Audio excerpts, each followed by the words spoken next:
just shot about an hour-and-a-half video for Justin, which was really actually super fun, and it was every detail of him milking his cows. So you have to check that video out on his channel. It should be over an hour and a half, or it should be about an hour and a half. It's literally from start to finish, everything he does to milk his cows. It's not just telling you every step. It is every step, so check that out. That was fun. Justice and I are headed back to our homestead to feed the animals and stuff. I've been there every day. I was there yesterday in the morning. We're just going up and back today, and then tomorrow I'll actually be spending 2 nights and part of 3 days up there, leaving the holler, going to our homestead, and we'll be there in just a minute. Bam. All right, that was fast for you, not for me. We're here though. It took 1 hour. All right, well, man, come on. I have a few ambitions for today, not huge ones. I'm gonna do the regular chores, give the animals hay, but my main goal for today though is to get the cows out of the mud. There's a couple things I need to do for that, and the first thing I'm gonna do is move their water. I shut them out of the barn last time I was here. I just wiped my face with that hand. But this mud is it's just nasty. I'm gonna let them have access to this barn, but I'm shutting them out of the muddiest area down there. This spot, a couple advantages is there's kind of quite a bit of gravel in here, but also that downspout empties in here off of that roof, probably 400 or 500 square feet of roof. So when it rains, and it has been raining, that's why we have the mud. It'll keep that tank, that bathtub topped off, which is just a huge convenience for me. You can see where the steer has been licking her. He licks her. It's kind of this like, just sweet love.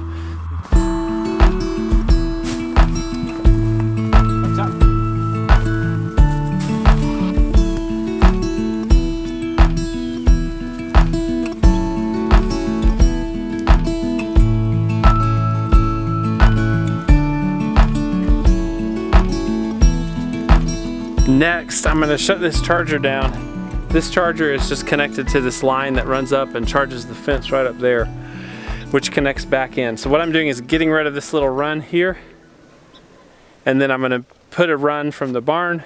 This is the muddy area here I'm trying to get them out of. Put a run from there to the charger, back to the fence there. I'm just blocking off this corner.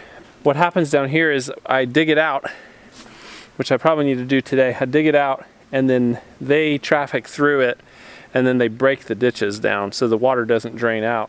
Next, we're gonna tear out this fence here.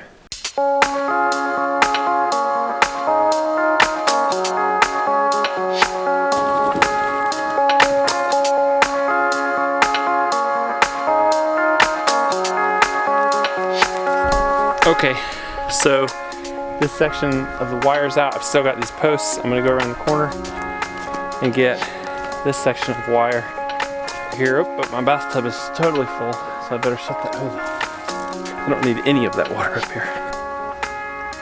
Got that hose off. I need to remember to lay all my hoses on the ground, on the hill, and get the water out of them. And the worst thing is when I show up out here and I just have like the short amount of time in the evening to get all the animals water, and there's even just a little bit of ice in one hose, is just so frustrating. What I have to do is take the hoses to the house one at a time, put them in the bathtub, run hot water on them. I still have a bathtub in the house. I still have hot water in the house. My bathtub's leaking. Sometimes this gets dirt under it and it leaks. Let's see if I fixed it.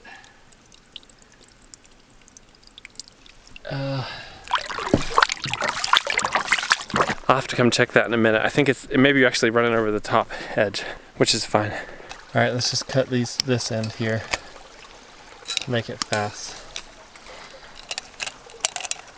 One thing I'm trying to avoid here is leaving any pieces of wire in this pasture.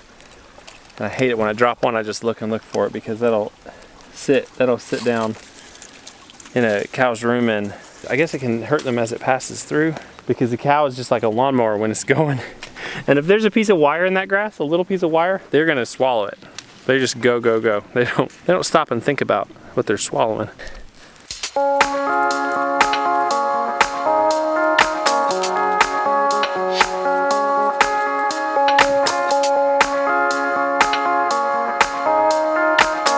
Next is the challenge of pulling T-posts. If you've pulled a T-post without a T-post puller, there's a tool for this. You know what I mean by the challenge. Basically, these things are designed to stay in the ground, not come out. They've got these knobs on them. They're very, very grippy in the soil. And these are, I think these are driven in about 18 inches or so. One right there. I might just need one. I need at least two. So let's try to get those out.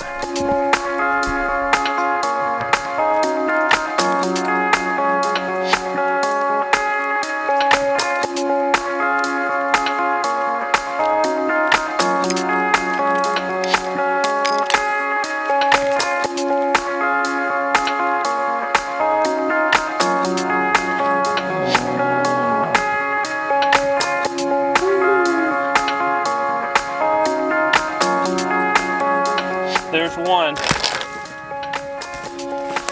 I'm giving up on this one for now.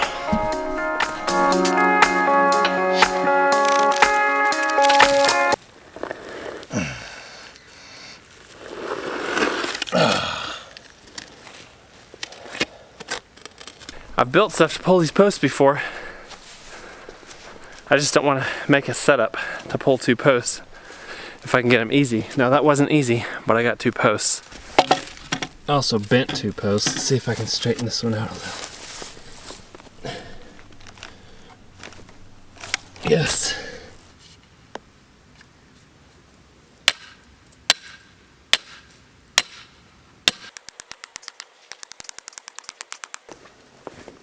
Some of the wire I pulled out of this section is just trash. It's been broken multiple times. I've got two long pieces. This one, if it'll come, this one will do the whole run that we're setting up. Why is it not coming? Oh, it's wrapped. All right, I'm gonna check my bathtub. It's still trickling. I'm trying to figure out why. Sometimes this leaks and sometimes it doesn't. I think it's because it gets stuff under it. All right, let's try that. I'll have to come back and check that. I'll wait for the water to drip off and then come back. It's not leaked for weeks. I'm gonna tie this in about cow nose height and wrap that, make sure I get some good connection there. And then we'll run this through cow nose height on this post here. Oop, that must have been my short one. I'm gonna tie those. That's really ugly. Okay, cow nose height here. I think that's a fine height. And then we're gonna go back to this fence here and just connect in. I'm trying to make this end really easy to undo because this is just gonna be until the ground dries up. This has happened every winter to us. All right, and this wire is kind of the duck under wire, mostly for the steer because he's mischievous. Young cows are mischievous by nature, and he'll go under anything. I am 8 feet short, so I'm gonna go grab one more piece of wire here. And we're back where we started. I'm connecting this in. She came down here to check this out, like, what are you doing? Why can't I walk to the barn anymore? They're not gonna like it, but it is better for them. But they've been in the habit of going down and either hanging out in that barn, but it's just the muddiest area down there. The last thing I need to do on this is just connect the charger, actually the fence actually to the charger. And I'm just gonna run a wire from my charger, big main charger lead over here to both of these wires. Now we'll turn that back on. Something I neglected though is any way to get through here. There is this little trick that I don't like to do, but you can do. Do you hear the fence? Click, click, click. That's the fence throwing out voltage on the fence. So you can touch it between the clicks. And I don't like to, but I'll show you. You can touch it between clicks. So if you're fast enough, you can listen to the click.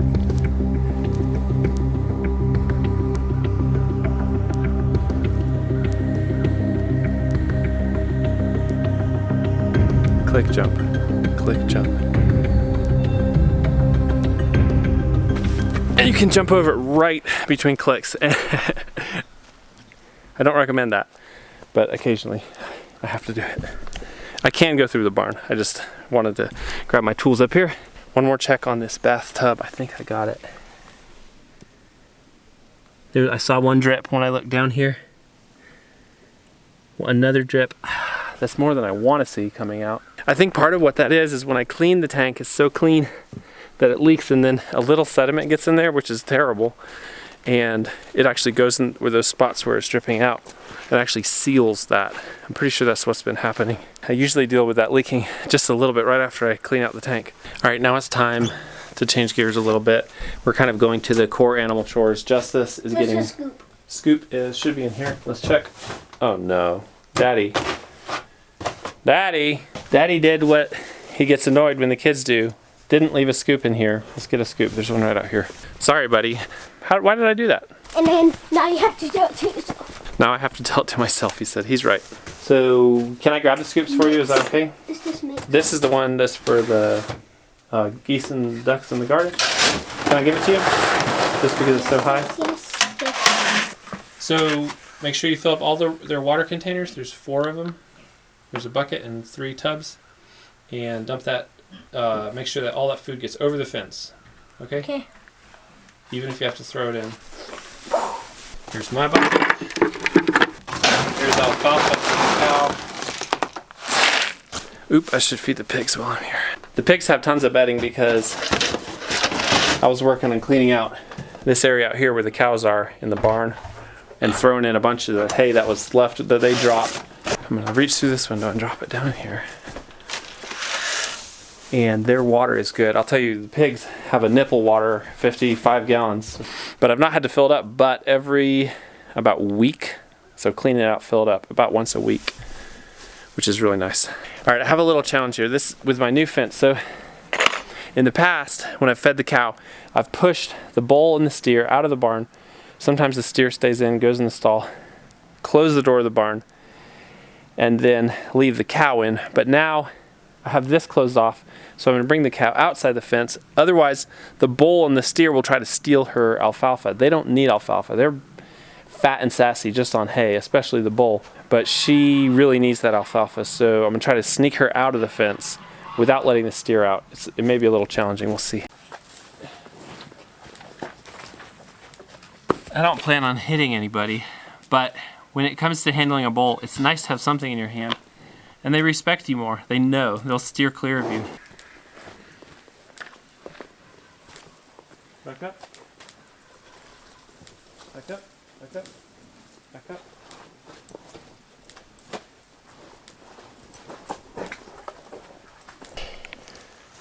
Come here.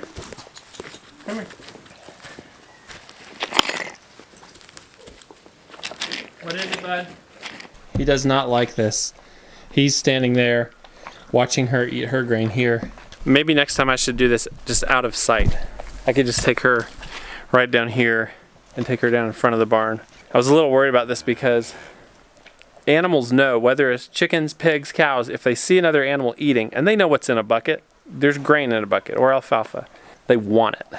It's like some instinctual thing. It's this competition. But I'm going to hang out and just watch them because they're keenly watching. Bull, he's just staring, eyes on, and he's not very happy. I guess while I'm thinking about it and on the theme of animals crossing fences, I should test my fence here. This one doesn't work, but I need to just get rid of it. Okay, it's very hot. It's alternatively reading 6,000 or 8,000 volts. A lot of, honestly, like why I'm doing this today is kind of inspired by Justin Rhodes' clean cows. Some cows are more fastidious than others. He just got shocked. But then the other factor is just crossing through that mud. It's not dirty in the barn. It's not dirty in the majority of the pasture. It's just one strip So she's already cleaner just from being locked out of that barn for a couple days, sleeping out here in the grass. But his cows come in clean. He uses 2 rags on them and their udders are clean. And I just said to myself, man, I don't have what it takes right now to fix this problem of the mud, but I do have what it takes to get the cows out of it. They don't need to be in the barn. Okay, enough talk. She's about to finish that alfalfa. I'm gonna get one more bale of hay to try to distract the bull and the steer so I don't have to deal with that little head-to-head thing at the fence at the gate there again. I'm gonna distract him up here. He's already just eyeing this bale.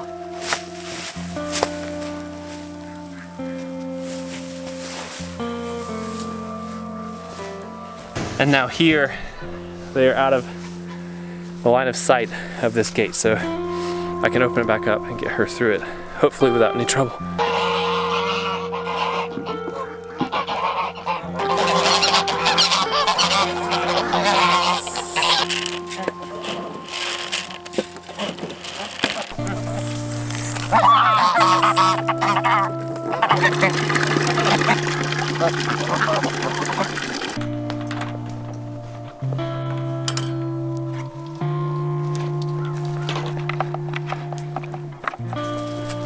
All right, step in there, step up, step up, step up. That went good. Better than getting her out. I need to figure out how to do that a little bit more in a smooth fashion when I get her out next time. We're almost done. I've got to lay this hose out now. I'm going to do that by pulling this hose downhill as far as possible. So now I'm pulling the uphill side, uphill, to make sure we get all that water drained out of that hose. I think that'll do it. But I have thought that before and been wrong. Hopefully this will work. It is really weird being up here though, because it's like, it just feels abandoned. And it was actually, it was like, the house was like that before. Now the whole place feels lonely, abandoned, forlorn. I'm gonna start over the next few weeks, I'm gonna start staying up here and actually working on projects, which is both really exciting to me. It's also kind of a little intimidating just because I'm mostly initially gonna be working alone, but I'm excited about just digging into some of this stuff. So now I'm just shutting down the camper. I'm turning off this dehumidifier. You know, we learned that you can have mold problems in campers. There's a lot of condensation and so for the past weeks, I've kept this place like even just way below the humidity level, way below what it even needs to be below. It is dry in here, like really dry. And when I come up here, I spend the night when I go to work, and I love it, honestly. Like, it feels really good. The air quality's good, and it's a blessing we have this place. I do think we'll be back in it when the warm weather hits, and this is gonna be kind of my operations base for the house. There's a lot of uncertainty right now, and I feel like a lot of it's honestly due to my failings and just not like grabbing this project and pulling it forward. So I'm working really hard right now to try to get back on track. And just move this project forward the way it needs to. At the same time, taking care of family and making sure that they're in a place in their minds and their hearts, and also just where they're sleeping every night, that they can stay safe and healthy, happy. The stress of events like having to move out of your house, even just renovating your house or building a house, they can really put strain on relationships. So just day by day, we're trying to make sure that we stay healthy. And then I'm making sure it's on me to make sure this house moves forward. Anyway, here we are. And we are heading back to the holler now. Bye. Don't drop your camera. How was your day? I had a great day. I had a great day. It was a great day. Good. Yep, I did school with the kids. I made lots of good, wholesome food, and your mom and your sister came to visit me. Sounds nice. Yeah, I spent time with my kids. It's a nice evening for a bike ride. Yeah, especially one where you can't extend your leg whatsoever. This is so scary. Every time I pedal, I hit the steering wheel. I'm like, whose bike are you on? Grace's. I think I'm on Jonah's bike. Is this Jonah's bike? It's Lily's, I think. Lily's bike, sorry. I just took it from Jonah, or Jonah gave it to me.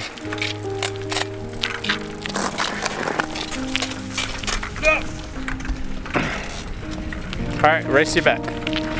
Wait, racing me?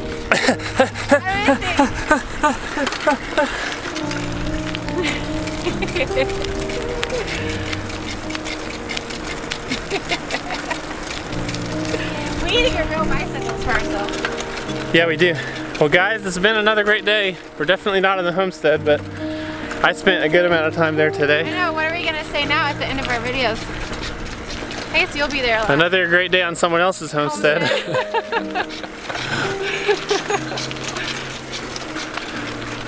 See you in the next video. Bye-bye.